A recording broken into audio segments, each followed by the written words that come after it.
Well, hello and welcome. I am Patricia Murphy with the Atlanta Journal-Constitution. I'm the political columnist here at the newspaper, and you have turned into a special AJC live event for subscribers, and we are talking about what's at stake on the final day of the 2023 legislative session down at the Georgia State Capitol. Joining me today for today's conversation are Maya T. Prabhu. Maya is a senior politics reporter at the newspaper. She is also a reporter who is covering the state Senate. She has covered campaigns. She came to the paper from South Carolina, where she also covered campaigns and state politics over there in South Carolina. And Maya, thanks so much for joining us today. Thank you for having me. All right. And we're also joined by Mark Nisi. He is another senior politics reporter at the AJC. Mark is covering the State House during the legislative session. He is also the top reporter in the country and on election issues and voting. And Mark is joining us here today as well. Thanks for joining us, Mark. Great to see y'all. Well, guys, we've all been down at the state capitol since January. We are at the point right between day 39 of the legislative session, which was yesterday, and day 40 of the legislative session, which is going to be tomorrow. So it's been an unusual session in a lot of ways. And Maya, I want to start with you. Let's talk a little bit about just the change in leadership at the State House and the State Senate. I feel like because there were new leaders on both sides, they got off to a little bit of maybe a slower start. Of course, we've seen that change a lot. But tell us how things got started down there at the beginning of the session. Sure. Yeah. So we have all new leadership in the Senate with the Lieutenant Governor Burt Jones, and in the House with Speaker John Burns, and also new leadership in the Republican caucuses in each chamber as well. And so it's been a bit of I think jockeying might be is too strong of a word, but there's been efforts to determine who's going to be kind of the leader, who's going to take the lead. In the past, David Ralston was a very strong leader as Speaker. And the House typically, especially Republicans, they fall in line behind the Speaker on that side. On the Senate side, it's always been kind of this three-pronged approach of the majority party and who was going to be in leadership, whether it was the Lieutenant Governor or the President pro tem or the majority leader of the majority caucus. And so we've seen some push and pull on who's going to be taking charge. And I think we'll know for sure once the gavel comes down on signing day. Yeah, for sure. The question that we've all been trying to answer for ourselves is who's really in charge down at the state capitol. And Mark, I'm going to bring you in here because obviously Governor Brian Kemp is getting his second term started as well. What kind of a role have you seen Governor Kemp playing as the session's been going on? Well, most prominently today and yesterday, he has really been weighing in on private school vouchers, $6,500 to attend private schools. And that's the most visible effort that I've seen. And this is a big deal. It's a big bill, right? There could be a tremendous cost to the state in giving families $6,500 per year per student to withdraw them from a public school and enroll them into either a private school or a homeschool situation. And so, the bill on Thursday was up in the House. There was a long debate, well over an hour on the bill, and ultimately it ended with the House Speaker Pro Tem, Jam Jones, moving to table the bill without a vote. And that's where it stands now. But perhaps with Governor Brian Kemp trying to push this bill, that will be enough to bring it to a vote and push it over the finish line. The reason bills are tabled are 95% of the time because they don't have the votes, right? So certainly the governor is trying to get that bill across the finish line. Yeah, I think up until this point, it's been a pretty behind the scenes role for Governor Kemp. But to your point, Mark, he is really starting to assert himself less behind the scenes and now really going to the chambers and letting them know as we're wrapping up here on the final day what exactly he wants to see from them as they're getting things over the finish line on day 40.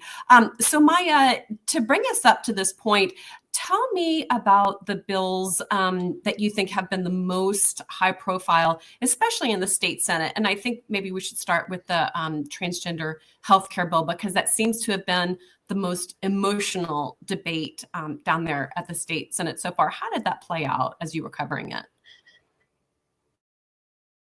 Yeah, definitely. I spend a lot of time covering social issues, and most of those originated in the Senate this year, including the bill on transgender treatments for minors. And it's been an emotional. It was an emotional debate throughout. Families of children, families with children who are transgender coming to the Capitol every day on the rope lines outside the chambers, lobbying lawmakers, testifying in the committees, reaching out to their lawmakers, even if they're not able to come down here. And so it was a highly emotional debate in the Senate. I feel like it had to go through the Senate 2 times because there were some changes made in the House. And I feel like the second time around in the Senate, it was a little bit more. I don't know if it was tense, but there was definitely there was more. The debate was twice as long as it was when the bill first passed. I think that Democrats who were against this bill the first time around took an approach of, we're going to have these 3 people speak, whereas the second time around several people spoke in opposition to the bill. Republicans who support this bill say that this is us being compassionate and caring for children and making sure that they're not they and their parents are not making any decisions that are permanent. And folks on the other side say that, denying children this care is cruel. It's not compassionate, and that, this population has a higher rate of suicide than their teen counterparts. And so, they're saying, this is putting lives at risk. You're not being compassionate, and you're not, keeping children safe. Yeah, and that bill ultimately did pass, and it's on its way to the governor's desk. It's been signed. Oh, he signed it? Okay. Right away. Okay, so he signed it right away. And then, Mark, over on the House side, we saw the governor push through a number of priorities like an income tax rebate, property tax rebates. And then most recently, there was a bill to give state oversight to local district attorneys and prosecutors. Can you tell us a little bit about that bill? And that got its final passage yesterday in the House. That's right. And this bill is drawing national attention, of course, because of the Fulton County investigation into former President Donald Trump. The reasoning there is that if we had a state government oversight board of prosecutors, then potentially that board could investigate prosecutors whose decisions they disagree with. And so, of course, we've heard from District Attorney Fani Willis and other DAs in Democratic-run counties saying this is going to be used to target them. Georgia as a state government is still almost entirely run and overseen by Republican elected officials. And if they're in charge of this prosecutor oversight board, who are they going to go after? That's a good question. Now, supporters of the bill say, no, this is about oversight to make sure prosecutors are doing their job, that they're not letting criminals back on the street. And they point to the real origins of this bill, which were not necessarily on the Fulton County investigation, but really a more local fight where in Athens, we heard a lot of Republican complaints about their district attorney. And we've heard from Representative Houston Gaines. He's from the area. He was one of the main proponents of this bill and has many objections to the way that his local district attorney has handled her office since being elected. And also, Governor Kemp is from the Athens area. And so I think this bill may well have originated with local complaints about local decisions on how to handle crimes in their areas. But now it's morphed into something else because, of course, the biggest investigation in the state is in Fulton County. Yeah, absolutely. Getting national attention, no doubt. And before we continue our conversation, I want to remind our audience, if you have any questions for our two panelists, go ahead and drop those in the chat. We're going to be moving over to questions with about 10 minutes left in the program. So if you have any questions about what's happened or what's going to happen, what's pending, just let us know in the chat, and then we'll start to go through those in just a little bit. Mark, I'm going to go back to you a little bit more to talk about something else that's gotten national attention, which of course are all of the new laws that the legislature has pushed over the last couple of years dealing with voting, and that really is in your wheelhouse. What kind of changes to voting mechanisms has the legislature moved forward this year? Sure. So one bill already won final passage yesterday, and that is a bill that has overwhelming support, that is not very controversial. It would allow employees 2 hours of time off from work to vote pending approval with their employer on the time. And it isn't necessarily paid time off, but it does put in state law that there's a guarantee that you would have 2 hours to vote if your working hours overlap primarily with the hours when you would want to vote. And what this bill does is extends the time out for voting, which was already allowed on election day. Now it allows you to ask your boss for that time off during early voting. So that has bipartisan support. It's not controversial. There were a small number of representatives and senators opposed to it, but generally speaking, Republicans and Democrats both supported this legislation. Now, the much more controversial bill pending that could see a final vote in the Senate tomorrow is one that would limit election funding. And this is based, it really did come from a largely conservative movement to stop outside funding of local elections, primarily from an organization supported financially by Mark Zuckerberg, the Facebook founder, as well as his wife. And they gave millions of dollars, 45 million in 2020 and 2 million just in January to DeKalb County to support election operations. And that led to complaints about questions about whether that's fair. Is it fair that most of this money went to predominantly Democratic counties? Now, the counterpoint to that is, well, it's for election operations. We're not paying anybody to vote. We're trying to help these counties be able to run their elections and be able to handle absentee ballot processing and beef up staffing and pay for polling places and all these things that sometimes there isn't enough taxpayer money to cover. But on the other hand, from the supporters of the bill, including Heritage Foundation, they say it's about equality, it's about fairness, and why should big cities get the money when rural areas don't? And so that's the debate. It is heading very likely for final passage through the Senate tomorrow. It did clear. It was the last bill taken up in the State House late last night. They called that bill at about 10:10 p.m. last night. And it was hard to believe that they would start on an hour-long plus debate at that late hour, but they did. And they moved it through the House and pushed it toward this final vote. And this is all a follow-up from the 2021 legislation, Senate Bill 202, which was the big election overhaul that was very contentious and is still being litigated in federal court. Okay, yes, they are really starting to burn the candle at both ends down there at the Capitol, as is everybody who's covering those chambers. Maya, that includes you, of course. And you talked a little bit about the new leadership in the State House and Senate at the beginning of this program. And we saw, beginning about a week and a half ago, a real clash between the State House and Senate and the leaders, Lieutenant Governor Burt Jones in particular, over what seems to be kind of a convoluted, complex rule about hospital regulations, but that really has tied up some other bills. Can you give us a quick overview of what that bill is about and what the problem is? Yeah, so this is a bill that's being pushed by the lieutenant governor, like you said, that would make it easier, kind of like to boil it all the way down, make it easier for hospitals to be built in rural areas. And so the lieutenant governor being from Butts County, this a law like this would benefit his area. And also because last year, this bill was being debated. We're in a new 2-year session, so they had to start from scratch. But last year when the bill was being debated, the lieutenant governor's father, who owns a lot of land in an area in Butts Butts County that may or may not be the future site of a hospital, came and testified in support of the legislation. And so he was, that bill got out of the Senate, it made it over to the House, and it just kind of was sitting there. And so he made the decision that he did not want to move any major House bills until something happened with that, with the bill that deals with hospitals.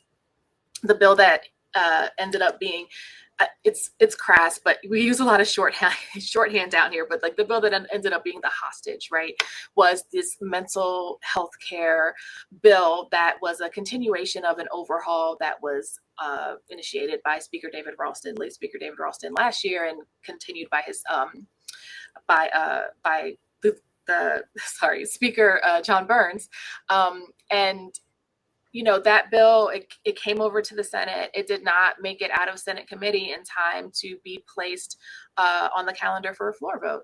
So now, advocates are pushing lawmakers to find a way, and there's always a way in this building, there's always a way, to find a way to get, if not all, at least portions of this bill passed, which is what I heard most recently would be the Senate sponsor of the bill, that maybe we can't get the full bill across, but there are some pieces that we can get, amend them into other bills and get those pieces across the finish line, and then come back and finish the job next year. So we didn't see any of that yesterday, but maybe we'll see some of it tomorrow, or maybe we'll just have to come back next year and deal with all of it. Okay, so as you said, tomorrow is day 40 of the legislative session. By state law and the Constitution, there is a 40-day session. So tomorrow at midnight is the end of the road for any piece of legislation that's trying to get through this year. It's a 2-year session, though, so anything that hasn't made across this year has another chance next year at the same time next year, before they have to start over for a new legislative session. So all lawmakers will have another bite at the apple. But Mark, we really do see some hijinks and crazy things go on down at the General Assembly on day 40, which we also call sine die, because that is what they call the very last minute of the legislative session when they gavel out until next year. So Mark, what are you going to be watching for on sine die? Well, first, I want to emphasize to everybody watching that please tune in. Please watch our coverage on AJC.com, especially afternoon and tomorrow night. We'll have so much coverage and there will be so much happening. And really the best way to follow it all is to look at our articles. We will have a whole team of reporters here, not just the 3 of us, but probably 3 or 4 times as many reporters covering news coming out, and there's so much happening. And it really is an exciting time and a chaotic time, because you never know what these sneaky legislators will get up to in the final minutes. So there is a lot in play. Some of it we've already gone over, like mental health is still in play, private school vouchers, elections funding. Those are all major bills that could receive final votes. Other ones that we don't know that might well not receive votes, sports betting. That one, I don't know if it'll come up, especially since Democrats are sending signals that they're not going to support it, because kind of as payback for the transgender bill. They don't want to endorse something that Republicans revived from the dead that they voted on twice already. That failed, obviously, as to do any Republicans any favors. And meanwhile, some Republicans aren't unified on sports betting by any means either. Many Republicans oppose sports betting as a matter of principle. Another big bill pending final votes, may or may not come up for votes, is the anti-Semitism protections bill that would make crimes against Jewish people fall under Georgia's hate crimes law, which has enhanced penalties for crimes with those kind of hateful or discriminatory motives. Those are just a few off the top of my head. There are many more. I mentioned the elections bill is pending. Elections funding bill is pending a final vote. There's so much else. There are things we haven't talked about. There's this leaf blower bill that always gets a lot of attention that would prohibit local governments from banning gas-powered leaf blowers. And that's always really controversial, because people in areas with loud leaf blowers hate them early in the morning. But this bill would help protect the leaf blowing and landscaping industry, which, in fairness, gas powered leaf blowers are the preferred method of blowing leaves. Electric leaf blowers run out of batteries. Although they are quieter, they're less disturbing. And the question is, should local governments be able to more strongly regulate those kind of leaf blower appliances? Will that come up? It was attached into a bill that originally just did leaf blowers. Now it does like 5 or 6 different things. Christmas tree bill, where they attach all these different provisions to it. And sometimes that works because you get legislators who might have been on the fence but want to support 1 or 2 of those provisions. Sometimes it can backfire, right? You get enough people who don't like 1 or 2 of those items and the bill can fail. But that did move through the House and is also pending a vote in the Senate. I cover the House every day. I'm seeing kind of a trend where a lot of things have been handed over to the Senate side for the last day. Okay, well, speaking of the Senate side, Maya is going to be our eyes and ears on the Senate floor. So, Maya, what are you waiting for, and what are you watching for on Sine Die? Yeah, the things that I'm watching for have been mentioned, the in the areas that I cover, right? So Yeah. we have sports betting and we have mental health bills. So those are 2 of the big things. The other thing we have is protection for tenant protection rights. That is scheduled. It's on the calendar for a vote. Obviously, the Atlanta Journal-Constitution did a big investigation into this and last year. And there's been some, there's been some results from our coverage, and the bill made it over from the House and is now, like Mark said, in the Senate. Like many bills are sitting in the Senate and scheduled for a vote, and we'll see if that gets called up. It seems as though the Senate is waiting to handle a lot of these bigger issues on the last day, which is always my favorite way to end the session. But yeah, so those are the things that I have my eye on. But there really is so much. There are probably like 60 bills scheduled on the calendar for a vote. I'm getting like pre-anxiety for you both because Thank you. starting to scare me a little bit too. So we're going to open this up to questions now from the audience. We've already gotten a number of really good ones. And Mark, I'm going to throw this first one to you, but let me know if you think Maya has the answer instead. The first one is a question about the soapbox derby bill. We know that there was a measure to make the soapbox derby in Lyons, Georgia, the official soapbox derby of the state of Georgia. And Mark, what happened from there? So that bill was one that was hijacked. It was turned from the soapbox derby bill into the sports betting bill that did very quickly clear out of committee and is now pending a vote in the state Senate that would allow sports betting in Georgia under the Georgia lottery. And it hasn't seen action in the Senate, and it doesn't seem to me like the votes are there, but we'll see if arms can be twisted or it can come up. We do know Lieutenant Governor Burt Jones wants a vote. He said he wanted a verdict on this bill, up or down, but there have been 2 prior votes on gambling related provisions in the Senate, and both of them failed previously. And I don't know if this one stands any better chance than the prior efforts. And would they really waste the hour and a half it would take to debate this bill if they know it's not going to pass? Now, what we saw last week is the House did bring back the sports soapbox derby bill in another bill, right? So the original soapbox derby bill, a cute, quaint bill honoring the soapbox derby in Lyons, Georgia, turned into a sports betting bill. And then the House turned another bill into the soapbox derby bill as a favor to the representative who didn't want her legislation associated with sports betting. And so that passed the House. I don't know if it'll get a vote in the Senate or if it'll just be left out to die. And that's what's so interesting about the final day is that, the Georgia General Assembly is not like Congress. It does not have forever to pass bills. Tomorrow is the deadline for this year. And there's almost so much time in the day. That's why they go past midnight every year in recent years. And bills that they don't have time for aren't going to pass, right? So they don't have time for all these bills with hour or 2 hour debates on each of them. They just don't. So they're going to have to prioritize which bills they want to pass or not.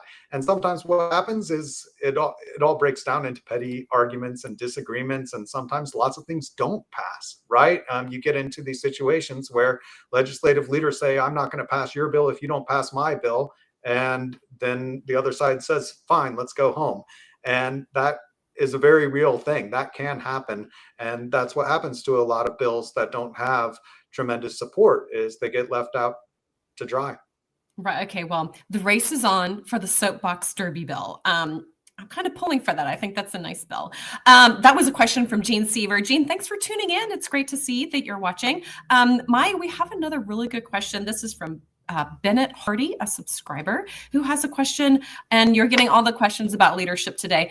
How do you think the drama in the concluding weeks of the legislative session between Speaker Burns and Lieutenant Governor Burt Jones will affect the relationship between the two of those gentlemen, as well as Governor Brian Kemp? Do you think this standoff is going to have any kind of long-term impact on their relationship? I'm not sure. I don't know Speaker Burns well enough to understand his temperament and see if he is someone who may hold grudges. I think that this definitely is laying the groundwork for what the next 3 years will look like. It's really hard to tell. It comes down to how much of a grudge people want to hold, and if they're able to come together and have a kumbaya moment going forward. So I'm just really interested to see what happens once the session is over and we're in between sessions, and how those gentlemen work together. Okay, great. And then we have another question. I'm going to throw this one to you, Mark, about the state budget. Can you tell us, where is the state budget? It seems a little like we're getting to the last minute here. We know that the lawmakers must pass the state budget. It's the only thing they're really required to do, but we don't have a final agreement on that. What are kind of like the highlights of that budget really quickly? And then what do you think are its chances of passage? Well, the budget is the one bill that must pass. The Georgia Constitution requires the General Assembly to pass a budget. So they have to get it done. If they don't, there would have to be a special session, which some people are worried about. I have real doubts. The budget is very important. It's the spending plan for all of the state's taxpayer money. It is a constitutional requirement, and almost always they get it done, right? But the deadline is looming. And what's happening now is the House and Senate disagrees about what should be in the budget. It's a $32.4 billion budget for the next fiscal year. That's a lot of money.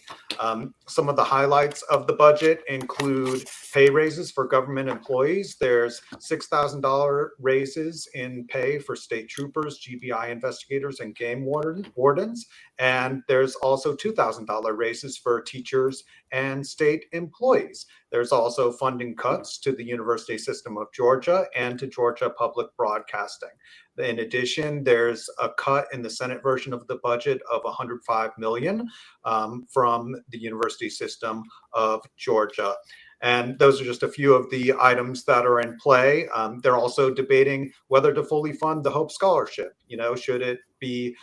Should the Hope Scholarship pay 100% of tuition or 90% of tuition? Earlier in the year, we heard Governor Kemp say he wants it to fund 100%. House budget negotiators wanted 90%.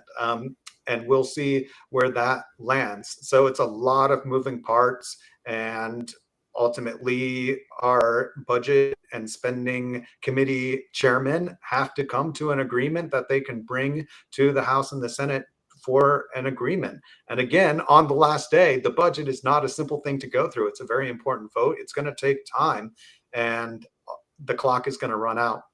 Okay, well, we will know the answer to that questions and so many more by midnight tomorrow night, which is going to be Sine Die. That's all the time we have for today's live event. We want to thank all of our subscribers for both subscribing to the AJC and also for joining us here today. Be sure to tune in and watch AJC.com tomorrow. Both of the chambers gavel into session at 10 a.m. We expect they can go through midnight. Sometimes they go to about 12:01 or even later. So we will all be down at the state capitol. Please follow our coverage. We'll be bringing you live updates as they happen. Mark and Maya, thank you both so much for all the work you've done this legislative session. And thank you for joining me for this event today. I also want to thank our AJC Live Events team. They've put a ton of work to make these events possible and bring all of these to our subscribers, just like we did today. So we will see our audience throughout the day tomorrow at ajc.com. And thanks again for joining us for today's event.